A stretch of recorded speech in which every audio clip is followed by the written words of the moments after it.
You are watching the National News Desk, America's News Now. FBI Director Christopher Wray makes a decision on his future at the FBI. Is he putting the country first or avoiding a fight with the next president?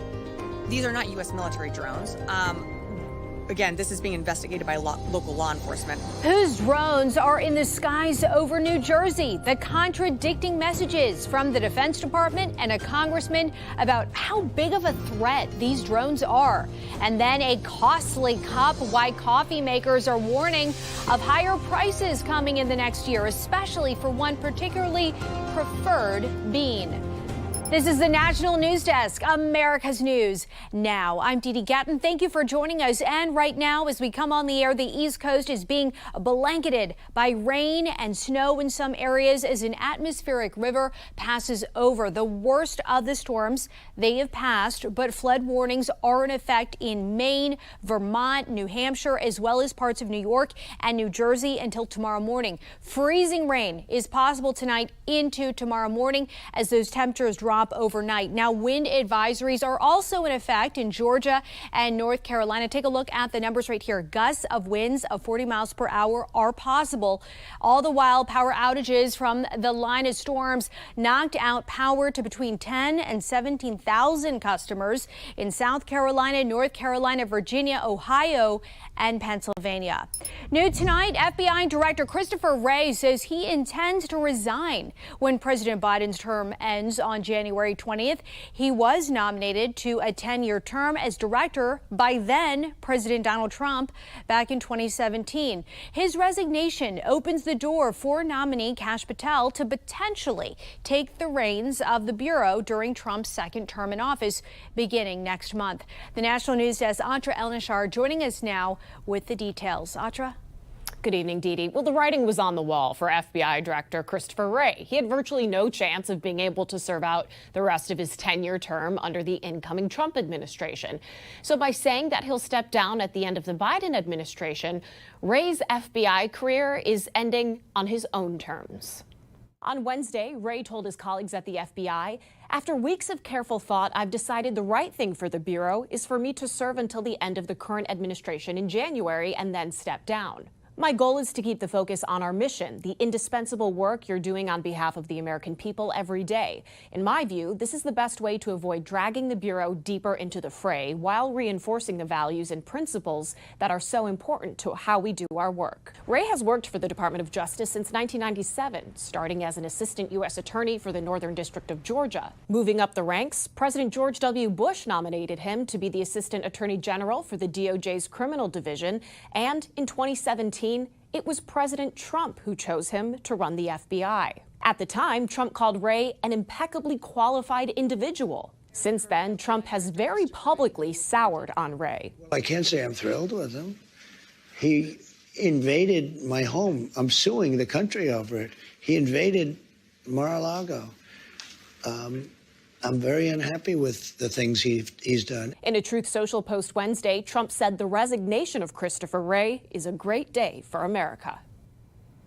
And within hours of Wray's announcement, Trump's nominee for FBI Director, Kash Patel, was meeting with Republican senators. Now, big picture so far, Republicans seem to be backing him, while Democrats fear he'll use the FBI to go after people Trump views as his enemies. What more do we know, Atra, about what Wray had to say today? Well, he seemed to almost get emotional at one point. The FBI sent us over his full remarks, and there was one that stood out to me, especially, anyone in law enforcement, especially the head of the FBI, they stay pretty stoic, pretty tough, keep a straight face. But he did say this. He said, quote, "This is not easy for me. I love this place. I love our mission, and I love our people. But my focus is and always has been on us and doing what's right for the FBI." So he'll stay in this job, Dee Dee, until noon on January 20th. All right, live from Washington, D.C., Atra El-Nashar, thank you. New evidence now links Luigi Mangione, the suspect in the killing of United Healthcare CEO Brian Thompson, directly to the crime scene in Manhattan. First, we got the gun in question back from Pennsylvania. It's now at the NYPD crime lab. We were able to match that gun to the 3 shell casings that we found in Midtown at the scene of the homicide.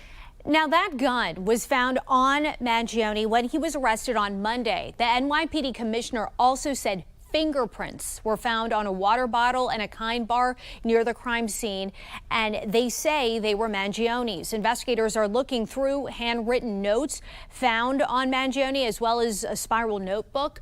Multiple sources report his writings describe plans to kill a CEO. Detectives believe the motive may have been fury at the health insurance industry and corporate greed related to personal health issues. New York City police are urging companies to increase security out of fear that Thompson's killing could inspire more attacks. Police are finding wanted posters popping up all across the city, with some of them saying Wall Street CEOs should not feel safe. It comes as a growing number of online posts have glorified the shooting. New Jersey Congressman Jeff Van Drew told Fox News today he believes the drones over New Jersey the past few days are not domestic, and gave a dire warning, calling them a clear and present danger. Iran launched a mothership probably about a month ago that contains these drones. That mothership is off, I'm going to tell you the deal. It's off the east coast of the United States of America. They've launched drones. These drones should be shot down. Whether it was some crazy hobbyist that we can't imagine, or whether it is Iran, and I think it very possibly could be, they should be shot down. To be clear, though, this warning is not shared by the Pentagon, and at today's briefing, they said this claim by Congressman Van Drew is completely false.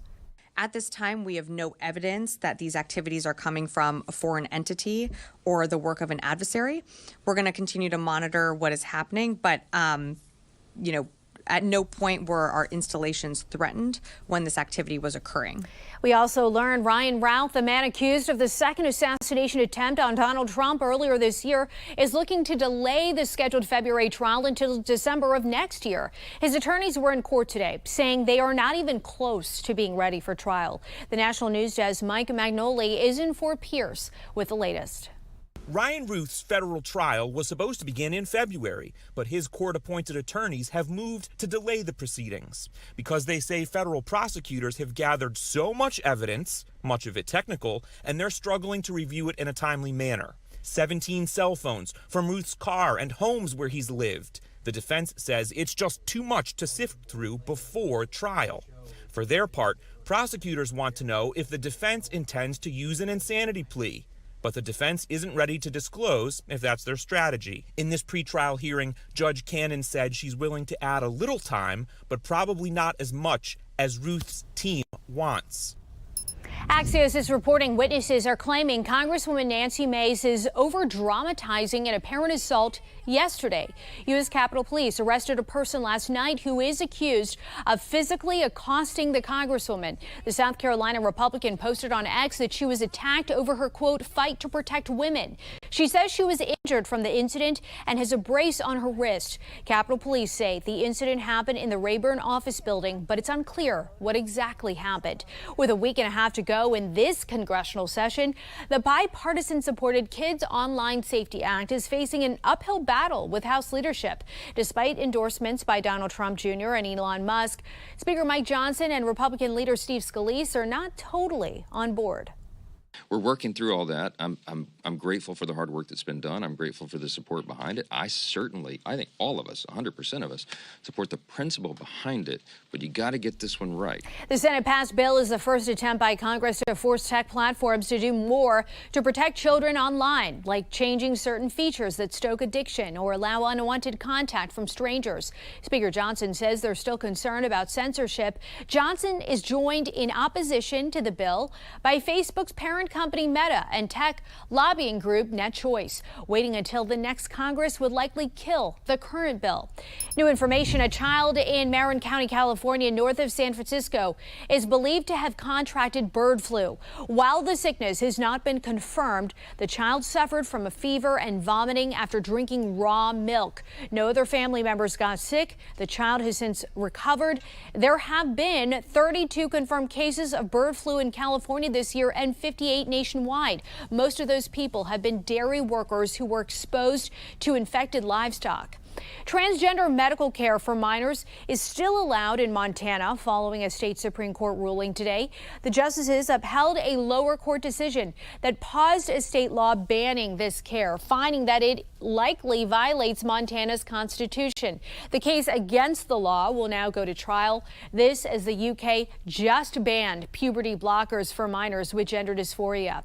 Ryan Borgward, the Wisconsin man who faked his own death, was in court today facing an obstruction charge. The 45-year-old was reported missing in August after a kayaking trip on Green Lake. Authorities thought he drowned, but he had allegedly traveled to Europe. He is married, a father of 3. Sheriff Mark Pottle said he returned because of his family. He's cooperated with us. He came back to the United States. He returned on his own. And Macy's has confirmed today a former employee hid $151 million in expenditures on earnings reports. Last month, it was estimated that between $132 and $154 million was unaccounted for, delaying Macy's quarterly earning results. This announcement comes as Macy's is looking to downsize. The company said last February they are planning to close 150 stores nationwide in the coming years. A changing buying habits of Americans towards online sales also contributing to the decision. And grocery chain Albertsons is not only giving up on its merger with fellow grocery behemoth Kroger, it is now suing its would-be partner, saying it didn't do enough to secure regulatory approval and for not offering a suitable divestiture package. Yesterday, a federal judge knocked down the multi-billion-dollar merger, agreeing with the FTC and DOJ's argument that it would create a monopoly likely to hike prices. And Americans don't seem to approve of President Biden's decision to pardon his son Hunter, who was convicted on gun and tax charges. According to a new AP poll, only 2 in 10 people say it was the right choice. This aligns with bipartisan criticism of the move on Capitol Hill. The president repeatedly said he would not pardon his son. The White House says he struggled with the decision. Coming up, efforts to lower inflation hit a roadblock. The latest numbers and what they mean for future interest rate cuts. Plus, a migrant surge like no other. We're going to take a look at the eye-popping numbers and how they've impacted the country as a whole. Then, the Christmas gift a devoted husband in Iowa put together for his wife with Alzheimer's that the whole neighborhood helped with. We're back in 90 seconds.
Thousands of people are still under evacuation orders because of a raging wildfire in the Malibu area of California. At least 20,000 people have been told to leave since the fire began Monday, including performers Dick Van Dyke and Cher. The fire has reached 4,000 acres and is now 7% contained. At least 7 properties have been destroyed. Inflation is still a problem in the United States. In fact, new numbers have the annual inflation rate at 2.7% last month, an increase from October and still above the Federal Reserve's target of 2%. But economists were expecting this, and traders still believe the Fed will cut interest rates again next week by 1/4 point. Coffee could become more expensive next year because of weather disruptions in the supply chain. The price of Arabica coffee beans hit a record high yesterday, and coffee prices have jumped around 80% this year. Drought and heavy rain in Brazil and Vietnam may have impacted crops, and coffee is becoming more popular. Higher costs may get passed on to you. A historic record set that played a part in the outcome of the election. There's new information showing the migrant surge in the past 4 years surpassed the levels of mass immigration in the 1800s. Here's Christine Frizzau to break it all down, including the staggering number of those considered criminals by the government. They are portraits of the immigration boom in America, the late 1800s drawing in millions of Europeans to the United States, setting records not broken until now. The New York Times digging into the numbers, finding the recent immigration surge has now been the largest in U.S. history, with 8 million arriving just since President Joe Biden took office, more than half of those illegal, representing an increase of 0.6% of the total population, a jump not seen since the 1850s, and believed to be a key factor in the 2024 election swinging to Donald Trump. Most Americans are sympathetic, kind-hearted people who feel like the Biden administration was criminally negligent in protecting us by having a broken border. Warnings now that more than 660,000 migrants who are convicted felons or are facing criminal charges were on the Immigration and Customs Enforcement docket as of July. 58,000 in New York City alone. Those who are here committing crimes, robberies, shooting at police officers, raping innocent people, have been a harm to our country. I want to sit down and hear the plan on how we're going to address them. Democrats on Capitol Hill worried what mass deportation will mean for those without criminal histories and for the U.S. economy as a whole. In his first term, President Trump deported dreamers who came to the U.S. as children. He deported veterans who had served our nation. He deported essential workers who care for our families, build our homes, and make sure we have food on the table in the morning. As of now, the mass deportation plan carries on, with Trump's border czar, Tom Homan, confirming he plans to use a 1,400-acre plot of land offered by the state of Texas for a detention and processing facility for those migrants ahead of deportation. I'm Christine Frizzau for the National News Desk. Krispy Kreme is dealing with a cyber attack. The donut company said today it's been having a hard time fulfilling online orders since it found unauthorized activity on some of its systems last month. Krispy Kreme said it's told federal law enforcement about this problem. The company is concerned the breach will affect its bottom line, but doesn't yet know the full impact. Siri on Apple iPhones, iPads, and Macs can now be integrated with ChatGPT. The updates were released today. So if you ask Siri a complicated question, it'll ask you for permission to use OpenAI. You can also use ChatGPT through certain text menus. This applies to the iPhone 15, iPhone 15 Pro, and iPhone 16. AI is a key part of Apple's iPhone 16 marketing campaign. Certain types of fat can increase your risk of colon cancer, according to a new study in the journal Gut. Eating too many omega-6 fatty acids and not enough omega-3 can prevent your immune system from destroying mutations in your digestive tract. One source of omega-6 is seed oils, like sunflower oil commonly found in processed foods. A good source of omega-3 is fatty fish like salmon. Colorectal cancer is on the rise in young people. And a breakthrough study showing promise to help extend life expectancy in those with pancreatic cancer. Medical reporter Liz Bonis shares new research on a common vitamin. Hey there, hello to you. This new study showing a dramatic result in using high doses of vitamin C with pancreatic cancer treatment. I always love the smell. Yeah. Nikki Hackman and Barb Thornton are celebrating the joys of the season this year. They've both had successful treatment for pancreatic cancer. I want to be a face of hope for somebody where I didn't see that when I was diagnosed. At 3 years out, both told me the early warning signs included back pain and yellowing eyes. People need to listen to their bodies. You need to really pay attention. Now, as researchers continue to find life-saving interventions in this cancer, Dr. Olubenga Aloakuri, who affectionately goes by Dr. Benga at Ohio's UC Health Cancer Center, told me in this small study, there were 18 patients that got high-dose vitamin C, 75 grams, given IV 3 times a week with standard of care chemotherapy. That's a dose so high it has to be given IV. It could not be taken in dietary food or supplements. But the results, he says, for those already even years out with this illness were quite remarkable compared to a control group. By getting a significant higher amount of vitamin C within your bloodstream, you're actually able to generate hydrogen peroxide.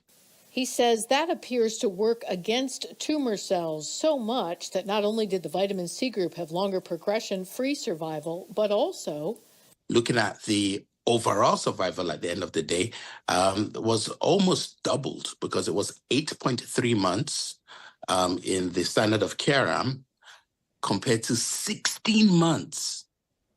16 months in those that got high-dose vitamin C. Coming up, some public schools in Ohio could be forced to close because of a new bill. What the schools would have to do to avoid this, that's coming up right after this.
We have reporters all across the country in your neighborhoods covering issues that matter to you. We're taking the pulse of America, and we start in Texas, where burn bans that have been in place for years in some places are being lifted.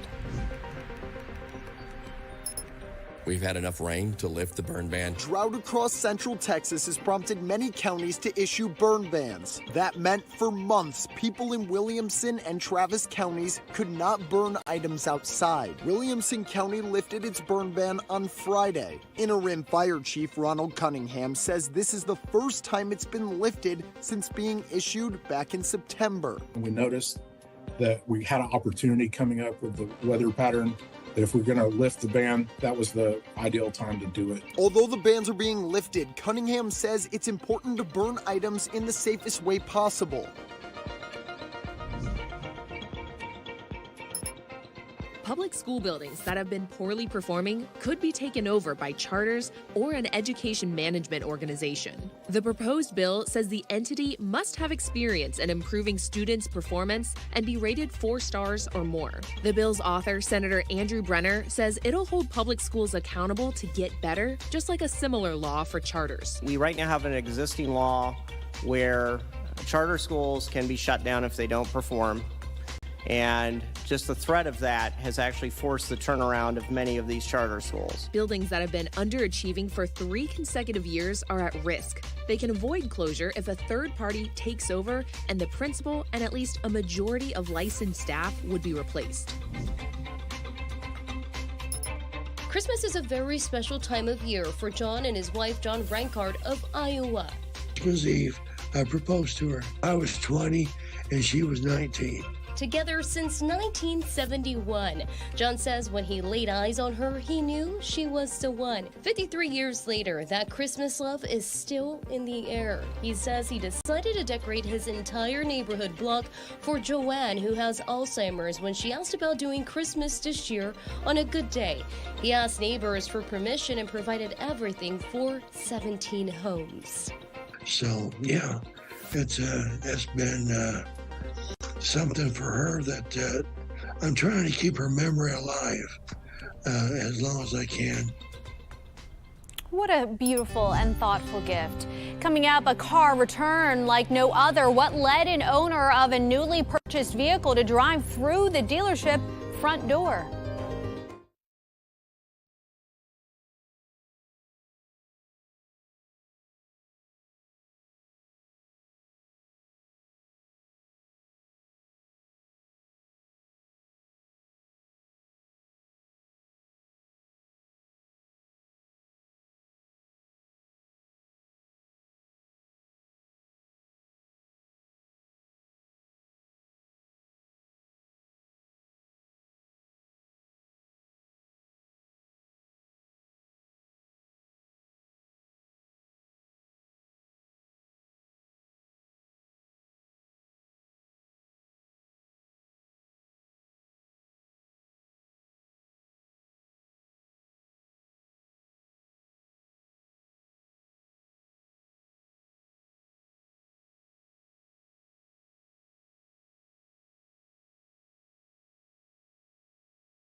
It was a massive explosion. It sounded like a bomb went off. And that was the scene in Sandy, Utah, when 35-year-old Michael Murray drove his newly purchased car through the dealership front windows. Murray bought a used car wholesale as is, but then regretted his decision, we're told. He tried to return the vehicle and was denied. He told police he was sold a lemon.